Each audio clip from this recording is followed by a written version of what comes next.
Have you ever just stared at a spinning CD or an old vinyl record and noticed something kind of strange? The outside edge is flying by incredibly fast, while the inside edge, right near the center, barely seems to move at all. But here's the catch. Despite moving at completely different speeds, both the outside edge and the inside edge complete a full circle at the exact same time. How on earth is that physically possible? Well, by the end of this explainer, you're going to understand exactly how that works. We're going to crack the physics of the spin, master the core formulas behind uniform circular motion, and actually calculate the rotational spin of a car tire moving down the highway. So let's just dive right in. Section 1. The circle of motion. Now, before we start throwing Greek letters and math formulas around, we need to define exactly what kind of motion we're actually looking at today. We're focusing on the simplest form of curved motion, which in physics is called uniform circular motion. This is simply defined as the motion of an object in a circular path at a constant speed. Imagine a little ladybug sitting perfectly still on a spinning merry-go-round. The merry-go-round is turning at a steady, unchanging rate. That ladybug is experiencing uniform circular motion. But here's the thing, to analyze this motion, we can't just use our standard straight-line distance formulas. We really need to start thinking in terms of angles. Section 2. Radiance and rotation angles. So, now that we understand the basic idea of the motion itself, let's figure out how we actually measure the amount of that spin. When an object rotates, every point on that object follows a circular path. The amount of that rotation is called the rotation angle, and we represent this with the Greek letter delta theta. Think of the rotation angle as the circular equivalent of linear distance. Mathematically, it's defined as the ratio of the arc length, which we call delta s, to the radius of curvature r. The arc length is just the actual physical distance traveled along the edge of the circle. So you take that physical distance along the curve, divide it by the radius, and boom, you get your rotation angle. Wait, hold on a second. This is important. A super common point of confusion right here is the unit of measurement. You're probably asking, why on earth do we measure this in radians? I've been using degrees my whole life. Why change it up now? It's a totally fair question. We use radians in physics because radians perfectly link the physical distance along the curve, the arc length, to the radius. By definition, if your arc length equals your radius, you have exactly 1 radian. Because the circumference of a full circle is 2 pi times the radius, 1 complete revolution is exactly 2 pi radians. For a quick mental conversion, 1 radian is equal to about 57.3 degrees.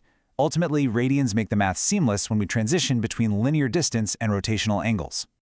Section 3. Understanding angular velocity.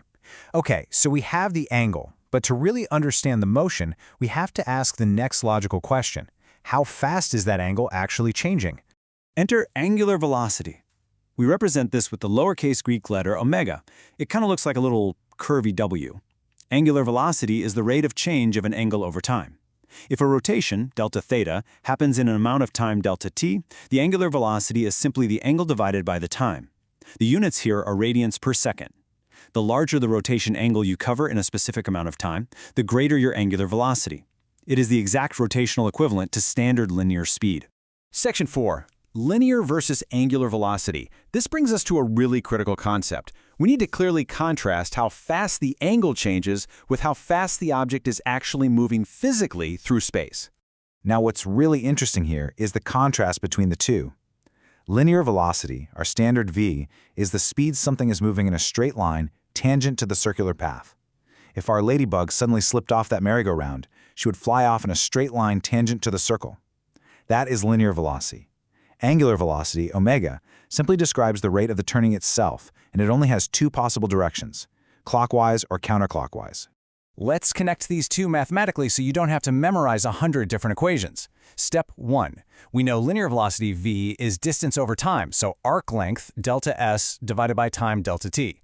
Step 2. From our earlier definition of radians, we know the arc length delta s is equal to the radius r times the angle delta theta. If we substitute that in, we get v equals r times delta theta over delta t. Step 3. Well, delta theta over delta t is just our new friend angular velocity, omega. So the result is beautifully simple. v equals r times omega. Linear velocity equals the radius times the angular velocity. Section 5. Real-world car tire example. All right, let's make this much easier and lock it into your memory by applying this exact formula to a real-life example. Imagine a car driving down the road. The car is moving forward at a linear velocity of 15.0 meters per second. The radius of the car's tire is 0.300 meters. Now, a crucial realization here is that the speed of the outer rim of the tire relative to the axle is exactly the same as the forward speed of the car. So here is a mini challenge for you. Knowing that the linear velocity v is 15.0 meters per second and the radius r is 0.300 meters, how fast is that tire actually spinning? What is our angular velocity, omega? Take a second to think about how you'd arrange our new formula, v equals r times omega.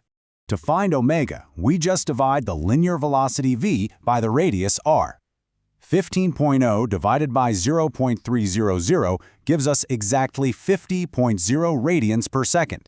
Notice how the meters cancel out perfectly, leaving us with a pure rotational rate per second, which we appropriately label with the unitless placeholder of radians. And this brilliantly illustrates something kind of mind-bending. Our standard tire needs to spin at 50 radians per second to go 15 meters per second.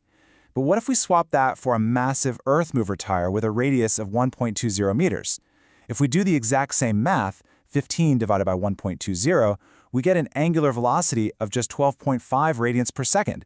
So, to travel at the exact same highway speed, a much larger tire rotates way slower than a smaller tire. And this perfectly answers our opening question about the CD. Points further from the center have a higher linear velocity even if the angular velocity of the disk is identical. Section 6, Summary and Final Thoughts. Okay, before we finish up this explainer, let's briefly summarize the key points we've covered to make sure these concepts really stick. First, uniform circular motion is all about traveling a circular path at a constant speed. Second, we use radians because they perfectly link our linear arc length to our radius. Third, angular velocity omega tells us exactly how fast that angle is changing. And finally, the ultimate bridge between the straight line world and the spinning world is the formula v equals r times omega. The bigger the radius, the faster the linear speed at the edge for any given rotation. Now, I want to leave you with a real-world physics puzzle to think about before our next lecture. Consider one of those amusement park rides where you stand against the wall of a giant cylinder. It starts spinning, and suddenly the floor drops away completely beneath you, but you don't fall. You stay pinned to the wall. Based on the radius of that cylinder and the friction of your clothes, how fast must that ride spin? What is the required angular velocity to ensure you don't slide down? Think about how the forces and the rotation connect. We'll explore exactly how to